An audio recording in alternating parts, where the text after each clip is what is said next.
Trek Geeks Podcast Network is proud to have Fansets as its presenting sponsor.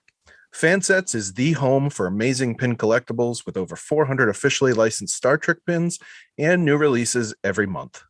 Stay tuned for a special discount code worth 10% off your next order at fansets.com. Fansets, our pins have character. Pike and Spock are back with some interesting hair choices, and they need to find number one from a first contact gone wrong. So climb aboard as we discuss this first episode rescue mission. I'm Mike Bovia, and this is Discovering Trek: Strange New Worlds. Hit it.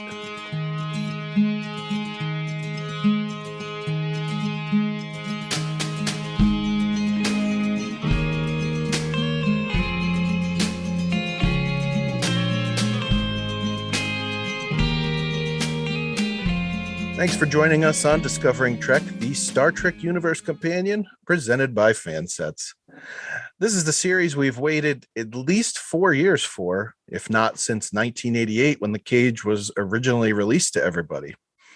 Pike, Spock, and Una are all back in adventures that are geared toward them, and we're ready to break it all down. And when I say we, I mean our esteemed roundtable that we have here on Discovering Trek. So as far as introductions go, our first guest has a penchant for getting the stars of our favorite franchise to become her BFFs, as evidenced by Ethan Peck calling her out by name on a recent promo. She's my co-host on Discovering Trek Prodigy and also happens to be part of my bloodline, Emilie. Emilie, how are you? Are you excited about Strange New Worlds? Yes, I don't know what else to say. So are you more excited about Strange New Worlds, or are you more excited that you actually get to podcast with a couple of adults instead of just with me? Oh, yeah, it's that. Yeah, that's what I figured. And as much as I love the podcast that we have, I like adults more than I like children my age. So yeah, that's what happens when you're an only child. So one of our regular weekly co-hosts here on Discovering Trek Strange New Worlds has had a busy last few weeks, because when she's not with her sci-fi sisters interviewing none other than Anson Mount, she's a red carpet guest at the New York City premiere of Strange New Worlds. So Yvette, how did that go?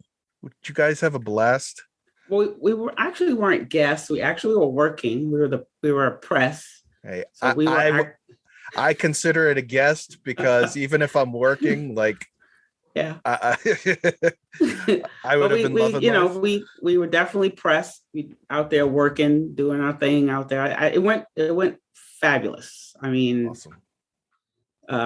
Yeah, we learned how to really do the interview thing one-on-one. We broke out of our mold of being podcasters. This year, we've definitely hit the road running on different types of venues that we've trying to break out into. So it was fabulous. We had a great time. Awesome. And I feel like our next guest and myself just tonight, we're not the cool kids. We're more like the burnouts in high school that nobody's inviting to the popular table. Like, like Emilie and Yvette get to sit at the popular table. So Sara from Rewind, how's it going? All right. Say burnouts. I'm just going to think Dazed and Confused. Yeah. I am good. Awesome. I'm so jealous of these star-studded guests that you have with us today. I don't even know what to say. I'm just hanging out here in Canada. It's cold. I ain't going to no red carpets or nothing. I'm just working. Even Haley's in Hawaii. I'm all alone, just watching episodes. But you know what? These episodes are so good but I don't really feel like I'm missing out right now. So it's all good. Yeah. It all comes back. Exactly. Awesome. Well, hopefully we get to see some of the Sci-Fi Sisters interactions from the red carpet coming up. So can you tell us, Yvette, where people can find the show on social media? If you like to follow the show on social media, you can find us on Twitter at Discovering Trek, or on Facebook, you can join the conversation on Camp Kittimer. Answer a few simple questions, and our admins, Haley, Jackie, and Fark, will let you in. A reminder that this episode of Discovering Trek provides spoilers for the Strange New Worlds episode, Strange New Worlds. If you have not watched it yet, head over to Paramount Plus and watch the episode and head back. Failure to do so leaves you open to spoilers. Episode 101 of Star Trek Strange New Worlds aired May 5th, 2022. Teleplay was written by Akiva Goldsman, story written by Akiva Goldsman, Alex Kurtzman, and Jenny Lumet, and it was directed by Akiva Goldsman.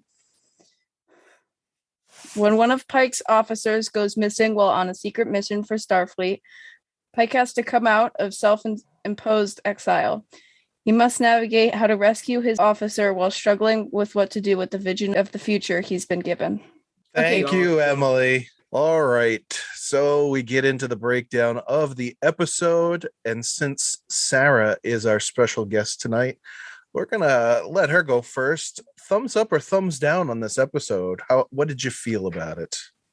I give this Siskel and Ebert 2 thumbs up. Classic. I thought it was a great, solid first episode of a series. I mean, traditionally, these can be kind of up or down depending on the series. So this one was great. I thought it was a good introduction of all the characters. I was engaged instantly in the storyline, and I was hungry for more at the end of it. So definite thumbs up. Sweet. Emily, how about you? Thumbs up, thumbs down? Yeah, I agree with Sara. I think that it was a great episode for the first one. And for me, whenever I watch the first episode of a show, it kind of gives me an idea of how good the show is going to be to me. And I think that this was very good for the first episode because it introduced the characters really well, and it gave us, backstory in case we hadn't seen Discovery or we hadn't seen it in a while. It kind of gave us a follow-up too, which was nice. Yeah, I agree. Yvette, what about you? Well, as you know, I've been waiting a very long time for this, second episode. I was pleased. I was very pleased. When you wait for something so long, you're so scared that it's just going to disappoint the hell out of you. But I was not disappointed at all. I have so many thumbs. Give me more thumbs. Big toes are up too. Right. Right. It's great to look at. Like Sara and Em said, it's you're not lost. You don't have to watch any other show. You could come in to Star Trek on this. I mean, I wouldn't suggest you do that, but you could and find you would know what's going on in this show, and they make you feel like, hey, maybe I want to find out what's going on TOS, because I think you're going to get a lot of people checking out TOS after this. Yeah, I think it's going to have the Star Trek 2009 effect where people watch this and now they have to find out what's happened with the rest of the franchise. I got to echo. Oh, go ahead. No, I think a lot of the 2009 fans don't really watch TOS. I think what's going to happen is the 2009 fans are actually going to go and watch TOS now, because now they'll feel like, oh, okay, this marries this. I could try to check it out and see, what's going on there. It's true. I grew up on TNG. I've never seen all of TOS, and I was bugging Bill because I knew he'd seen a few of the episodes, and I was like, I have questions. Right. Oh no, I need to watch TOS. Okay, it's on the list. Like I know now. I've missed a gap. I was born in 2009, and I'm not going back to watch that. You like that movie? Okay. No, TOS. TOS. Yeah. Well, you have seen it all. You just really don't care for it. Yeah, but I agree with Yvette too. I think that I wouldn't recommend it either, but you could start there, and it's nice the way that they're carrying it out, where it is like TOS, where it just like it's not like a consistent storyline like Discovery was. It's just episode to episode. It's a different thing. Yeah, exactly. Yeah, I have to agree with the three of you. Thumbs definitely up on this episode. And one of the things that Em brought out too was the way they got into character introductions in this. I thought it was nice how, we know Pike, Spock, and Number One from Discovery. They did a little bit of background on them, but there was much more fleshing out of some of the characters that we haven't seen before that are going to be the regulars on this, which I thought was great. And it definitely shows us that this group of writers isn't just about the flash and the bang, but it's also about telling us the story of the people as well. Yep. I like it. Library computer, data being received.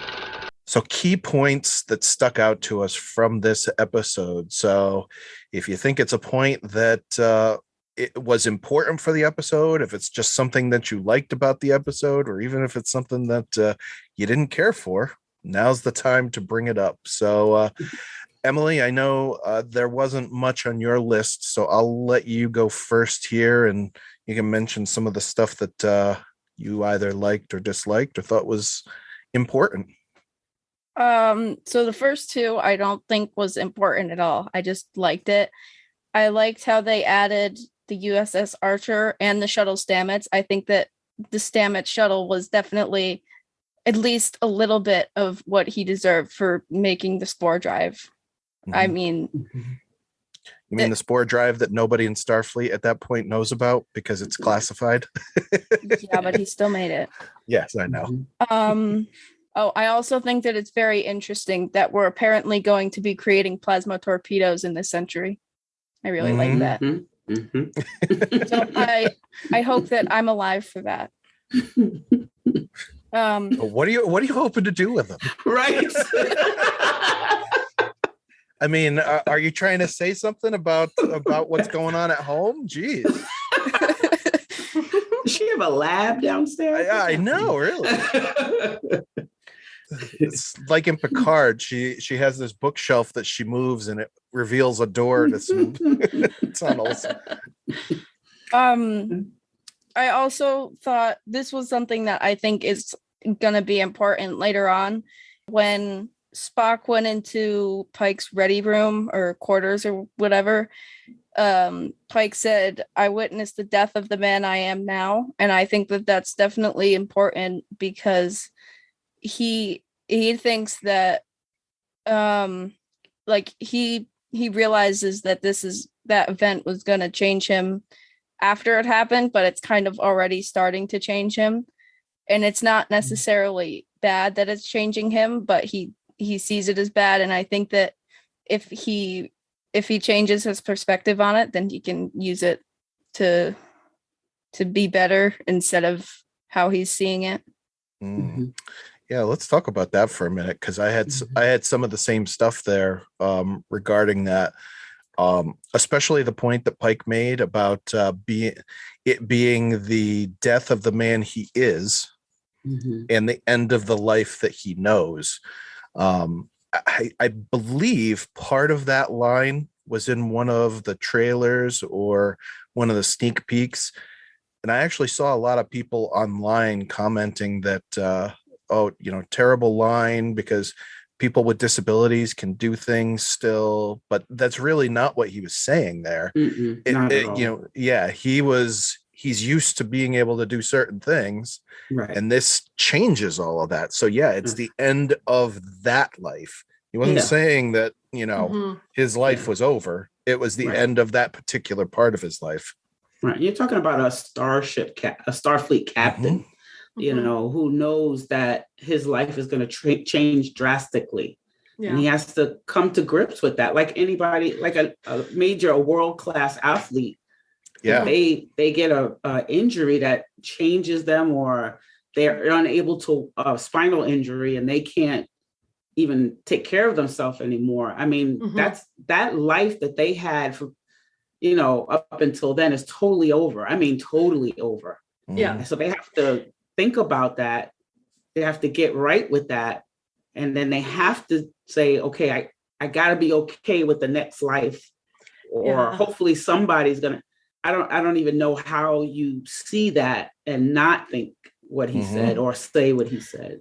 Yeah. And it's so unique for him too, because this is somebody who knows of a traumatic event that's yet to come. It's like pre-traumatic stress syndrome. Like he's got this, it hasn't happened, is going to, and to live with that knowledge, it's like, I can't wait to see how this plays out for him throughout, and when it's triggered and when it isn't. Yeah. Yep.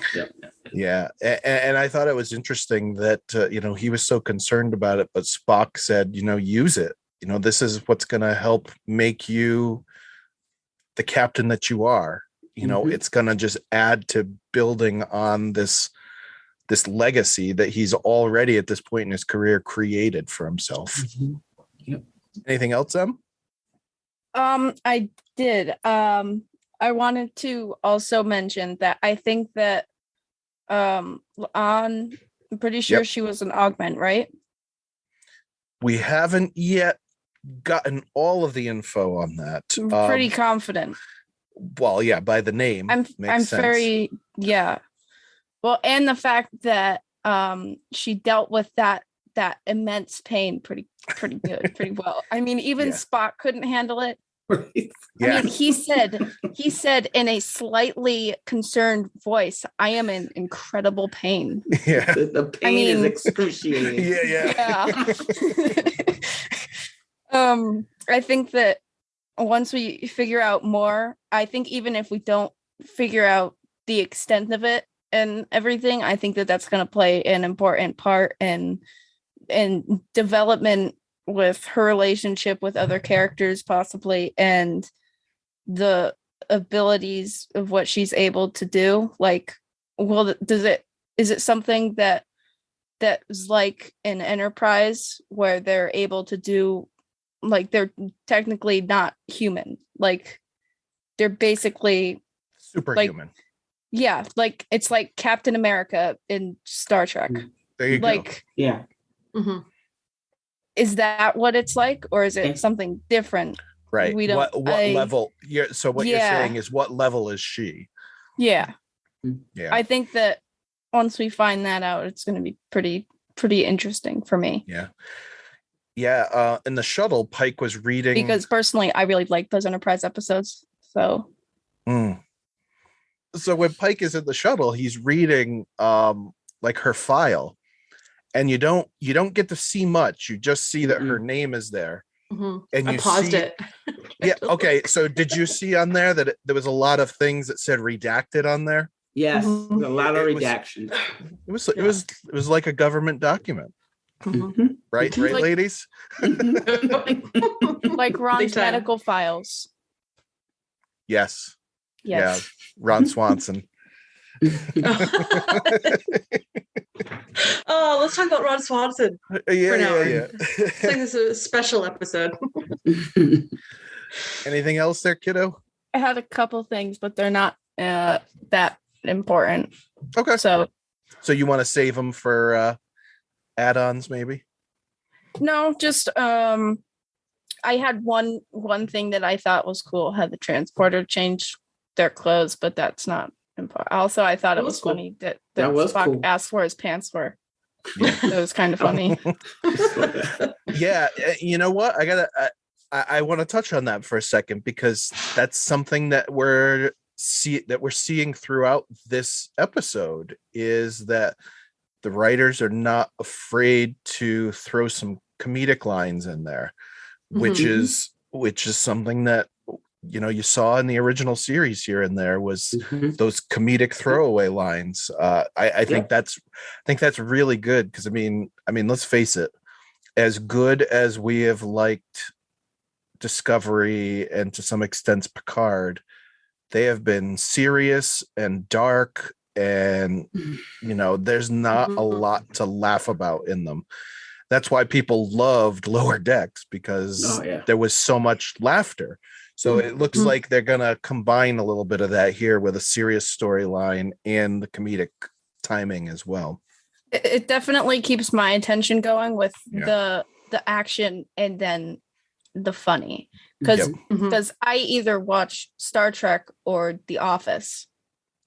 So perfect. Yeah. Or Parks and Rec. Yeah. Yes. Yeah. They're on a constant loop in our house. Oh, yeah.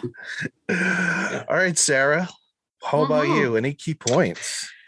Yeah, the one that just instantly had me pulling out my hair and totally frustrated was the Vulcan dinner scene. That just was so painful to watch. I could never converse with Vulcans for a dinner. I'd just be like, someone crack a joke, someone smile, someone just unclench your muscles for a second. Like just watching it, it was just so well done. I really enjoyed just that glimpse into this is how they live their lives. Like, oh man, I couldn't do that. Honestly, it would be a challenge. I think that I would enjoy that because then I could just make fun of it.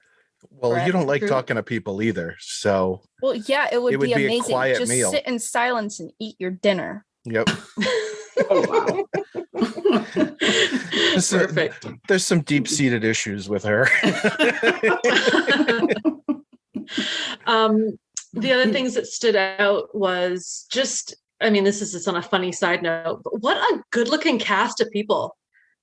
Like every person that came on the screen, I was like, who's that? Who's that? This is great casting, like the Doctor and Banga and Nurse Chapel. And like, just, I'm so excited to get to know all of these people. I was so glad that the first episode touched on all these people and gave us a glimpse. Cause I was like, okay, I want to know more about you. Who's that? Who's that? Who's that in the background? Oh, I want to see you later. And that makes me really excited because I love big ensembles. It just keeps things fresh. So that was good. And I loved the parallel.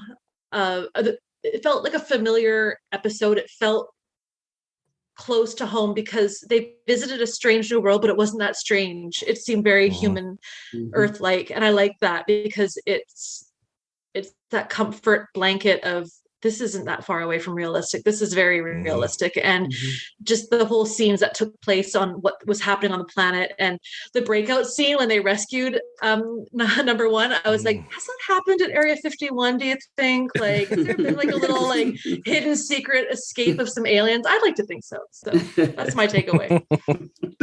That's cool. Yeah.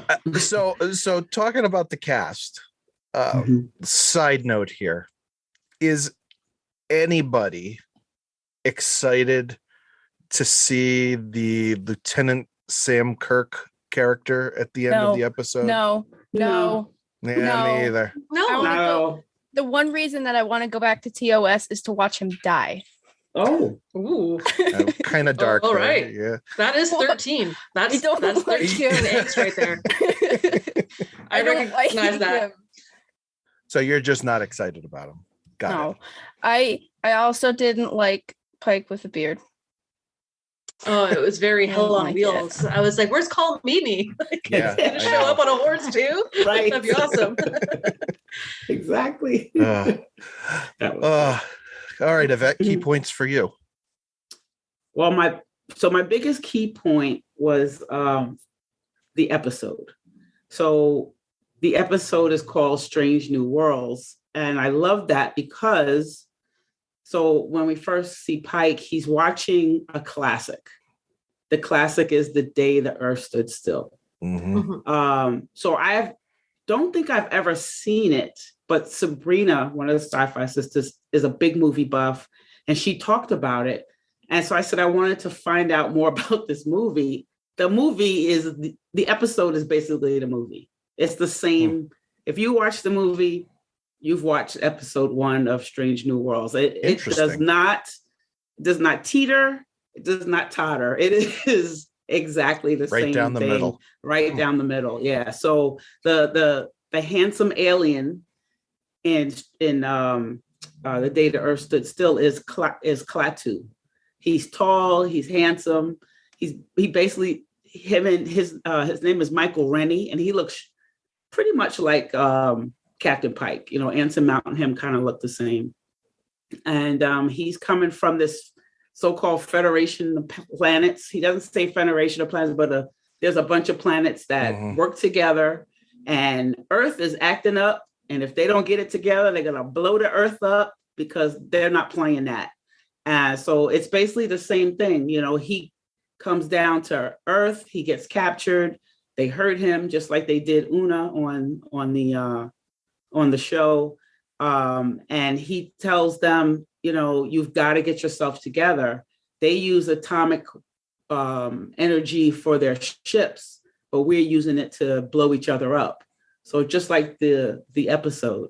So I just love that, and that they played it in the background as a backdrop.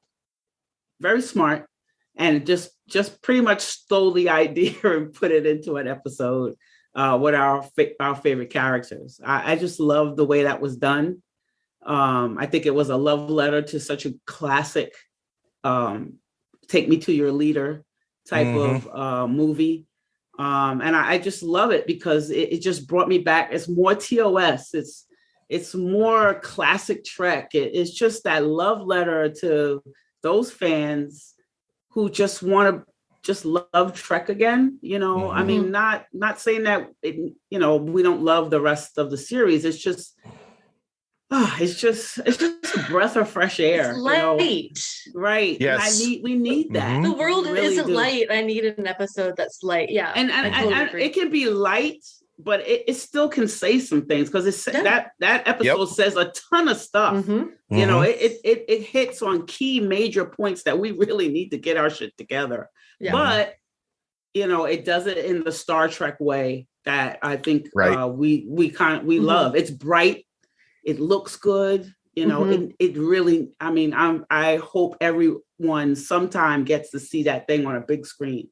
We saw it on the big screen in the movie theater, and it was so much better than watching it on a TV screen. So if you ever get a chance, if you have a big screen TV tomorrow, when it comes out, make sure you're watching it on that big screen TV, because it's made for definitely made for 4K.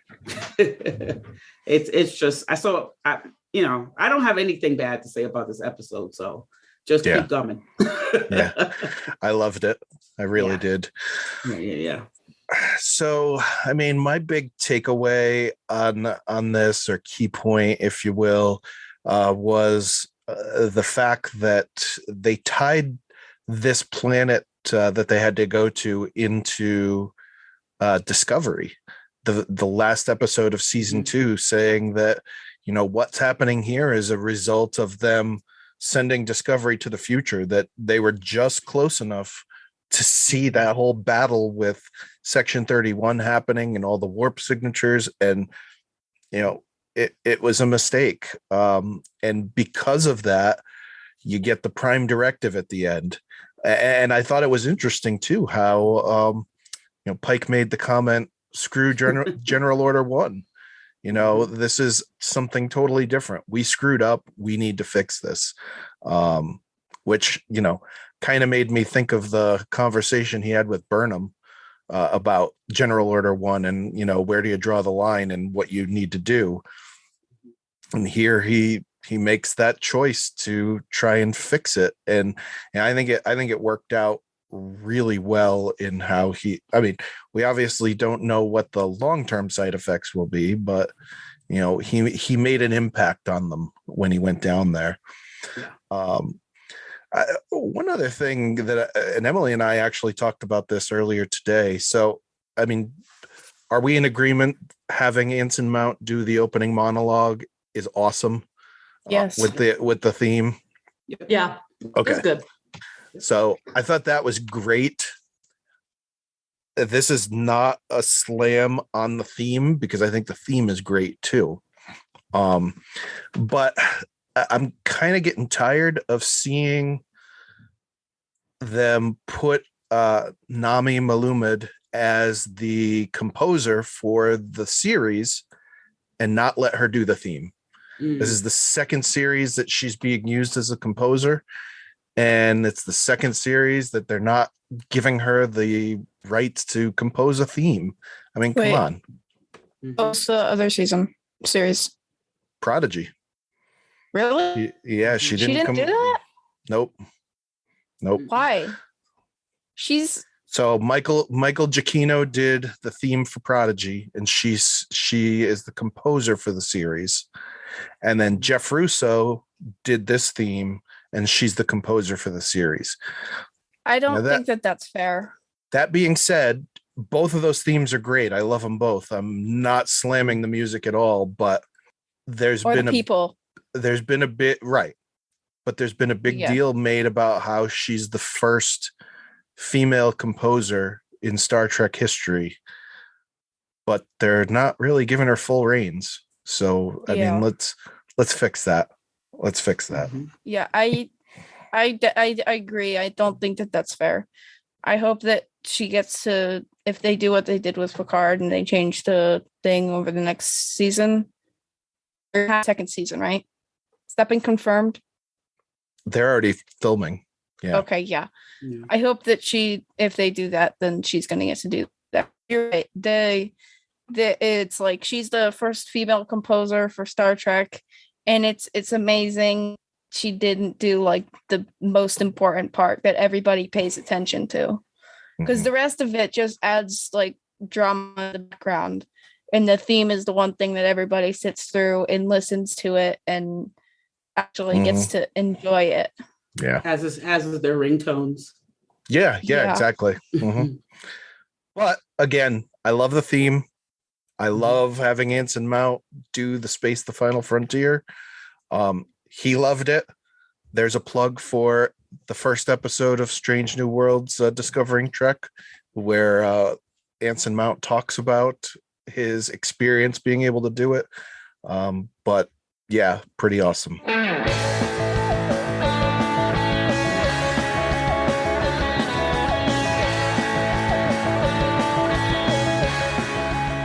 We'd like to take a moment to talk about Fansets, the presenting sponsor of the Trek Geeks Podcast Network. Fansets merchandise, as we know, is the leader in pin collectibles for Star Trek, but they offer more than that. In addition to Star Trek, you can find pins for The Big Bang Theory, Scooby-Doo, DC Comics, Batman 66, Harry Potter, and Rick and Morty. So today we're talking about Strange New Worlds because that's the newest thing that's on Paramount Plus.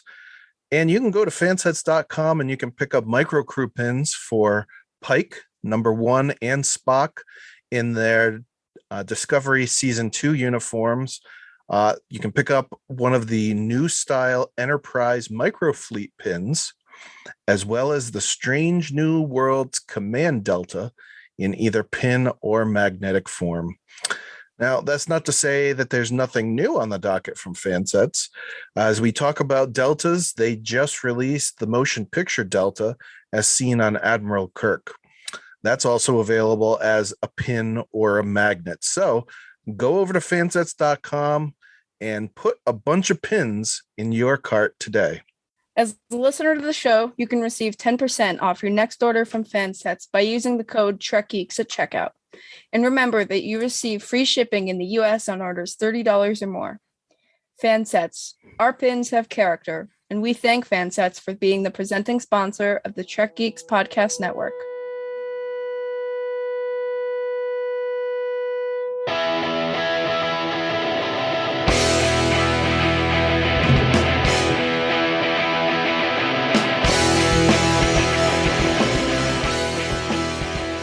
So we're into the overall message of the episode. So I think it was Yvette made the comment that, we've got, it's a light show, but we definitely have some things that we can learn about ourselves or humanity from Strange New Worlds.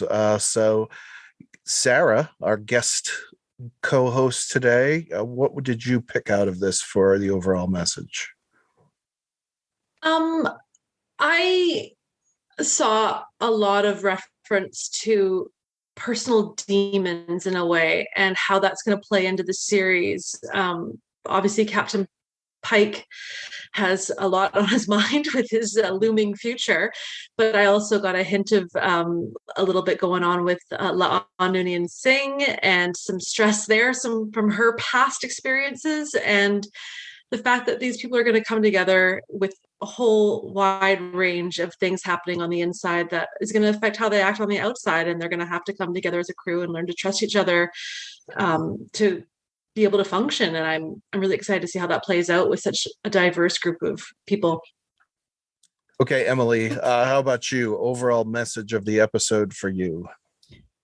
So this isn't always necessarily true because sometimes you shouldn't, but for the most part, just because you're worried, that doesn't mean that you shouldn't do something. Like, unless you have this like gut feeling that it's not safe, then you should probably do it, because you never know what could happen. Because like with Pike, he is scared to go back to Starfleet. He's scared to go on missions, and he's scared to become captain again because of his future. And he doesn't want these people to get hurt because he doesn't know when it's going to happen. Or and he's like constantly stressing over that, kind of taking over his life in a way. And it's kind of like he doesn't know when it's going to happen, but that doesn't mean that he shouldn't go back, because I mean, he saw his future, and it's not like you can really run away from a future. If you saw it, it's kind of set anyways. So I mean, and either way, there are a lot of things that I don't want to do, or I get anxious about, or stuff like that, and I still do it. Chicago, I was pretty nervous about that, and I did it, and I had a great time, and I would have been very disappointed if I didn't do it. So, and also with this, I'm very worried right now, and I'm probably going to enjoy it once we get off, because not about getting off. I'm probably going to enjoy this experience. I'm worried that I'm talking too much. Yeah, that's fine. This is what I'm used to when I podcast with you. Thanks, Em. You're welcome. Okay, Yvette, what about you? I guess continue to live. Basically, everybody is trying to continue to live after something traumatic. The people on the planet have to learn how to live together and not kill each other. Pike has to learn how to live after what he saw on Borath. Lanan, she has to keep on living after whatever she's been through, and now she's going to be on Enterprise, so she'll be able to do something different. Everybody's coming together. It's Spock is. I can't remember, right? Spock and T'Pring were in this one, right? Yep, they're engaged. Yep. Okay, so they're engaged. So that's a new life. It's just a lot of learning how to live again in this episode. Everybody has to, we all go through that. We live our life nice and, there might be a few bumps here and there. And then that major upset happens, because it happens to everybody.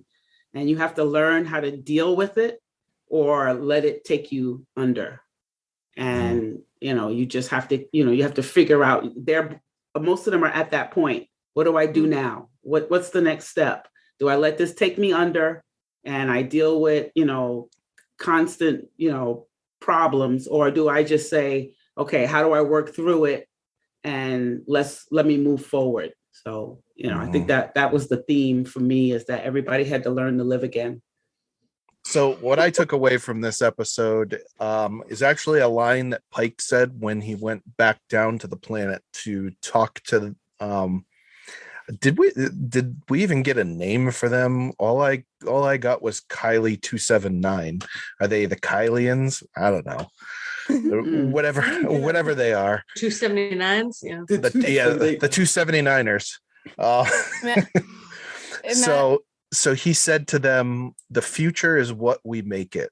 And, he was referring to the future that they could create on that day, because he showed them what the Earth that had happened in their past had done. And my God, you saw those videos, and scary to see that it was like taken from the news. So I kind of felt like that was a major thought behind that section of it. But then, it also works for what all of you were saying about, the future is what this crew makes it too. Pike's got a future to look at, Spock, all of them.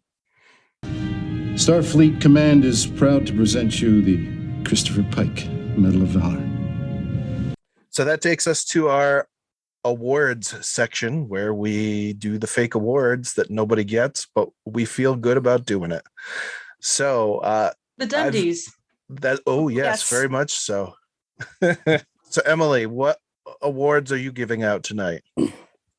I am a big fan of the new intro scenes that they gave us. I really love the of the ship that we get to see, and I love this is another one of my medals. I love the CGI. Good job to the people who are working on the CGI, because they do a pretty good job.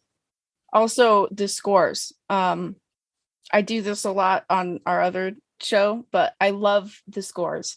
Especially the intro one, which unfortunately Nami didn't do, but it was still good music, and I liked that. Okay, Yvette, how about your awards? I didn't know I was giving out awards, but I want to give an award to Kiva Goldsman. I think it was a fabulous job. I think he's very proud of himself. I think he should be very proud of himself for getting this done, the whole series, because this is a love letter to him. I think he's just this is something that he's wanted to have done. And I think the first episode is great. I love the background of the day that Earth stood still. I love the way it's weaved in, and it's basically he stole the movie and put it on Star Trek. The way it looks, the direction was great. That was it. And one thing I do love, I'm maybe a little award for history. The fact that they actually gave us the history of 2 civil wars and World War history of World War III, the augments, all of that. They gave us the rundown. I mean, because we've gotten bits and pieces of that, but we've never seen it like that. We've never seen it like that, where that's total canon. It's precise. You know exactly when, what, and where, and exactly what happened. Because they said World War III. We didn't know World War III looked like that. And I don't think any of us thought it looked like that. It was, that was pretty devastating. So I think it makes the Federation and everything that we know of what's going, what Zephyr Cochrane came after putting, doing the missile silo and putting one of those ships together, that just makes it even more where, okay, these people finally got it, and it was time to do something different, so that's it. Cool. Thanks. Sara. If I'm going to give out an award for somebody, I'm going to give one to Christina Chong for her portrayal of La'an Noonien Singh. Thank you. I don't know what it was about her, but she stood out instantly in this series as somebody I'm like, I want to know everything about you. I'm a horror buff, and I always love the little few scary episodes we get, and just her little history of this unknown Gorn thing. I'm like, tell me more, right? Yeah, I need more. And she was just this, I love that kind of conflicted, strong character where I'm like, because I just want to be like that. I wish I could just hold my cards so close to my chest that way, and I can't. So I just mad respect for such strong acting in the first episode. And that's I'm going to let her stand out by herself. She gets the one award from me. So there you go. Cool. I love it. Yeah, she was bad there in that medical bay. No sedation. No sedation. I have her on my list as well, because you're right. I think most people came in thinking this is going to be the Pike, Spock, and Una show, and she stood out right away. The other one that stood out quite a bit to me was Jess Bush as Chapel. She was awesome. Yeah, she was awesome. I am looking forward to what she puts together for that character going forward. And I want to say the writing team, because I did love the episode, but I'm gonna go with Anson Mount just because of all the different things that he had to get into in this episode. He's starting off at the beginning as like almost a recluse, He doesn't want to go back. He's trying to find himself. He gets this mission that helps him find himself. And, at the end, he's the leader again that we're hoping to see. So, I mean, good rounded performance from him. Big arc for him. When the episode started, I thought I was watching a Christmas episode of Yellowstone. So I'm like, what's going on? Yeah. Where are we?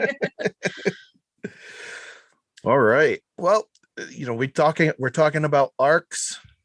One thing about Strange New Worlds is that we get the story, and the story is done episode by episode, episodic television. So next week we'll have a brand new adventure to go on. The only thing that's going to carry over is each character's storyline. So next week, while on a survey mission, the USS Enterprise discovers a comet is going to strike an inhabited planet. They try to reroute the comet, only to find that an ancient alien relic buried on the comet's icy surface is somehow stopping them. As the away team try to unlock the relic's secrets, Pike and Number One deal with a group of zealots who want to prevent the Enterprise from interfering.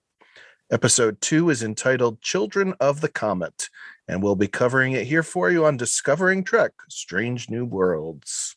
Don't forget that you can support Discovering Trek at the Trek Geeks Podcast Network by subscribing to bonus content on Patreon. Get access to unedited audio on all our podcasts and a lot of other perks. If you'd like to support this and the other member podcasts of the Trek Geeks Podcast Network, beam on over to patreon.com/Trek Geeks, where subscriptions start as low as $2 per month. For more great Trek Geeks discussion, check out the aforementioned member podcasts on the network.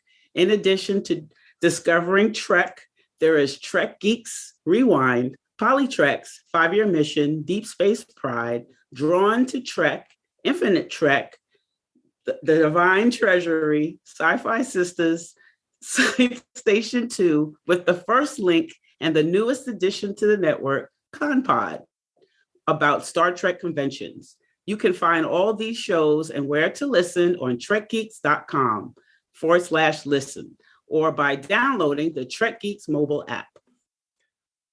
Oh, the Trek Geeks Podcast Network. Nobody does readings like we do.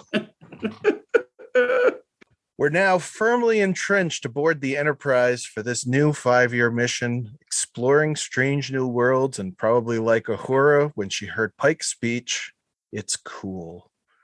Join us next week as we break down the latest adventure with this intrepid crew. Be bold, be brave, be courageous, and until next time, never stop discovering.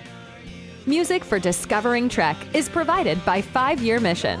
They're writing an original song for each episode of Star Trek. Hear more of their music at 5yearmission.net.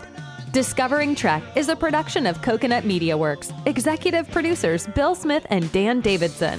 For more great Star Trek discussion, discover the other shows of the Trek Geeks Podcast Network at trekgeeks.com or find us in Apple Podcasts, Spotify, or your favorite podcast app.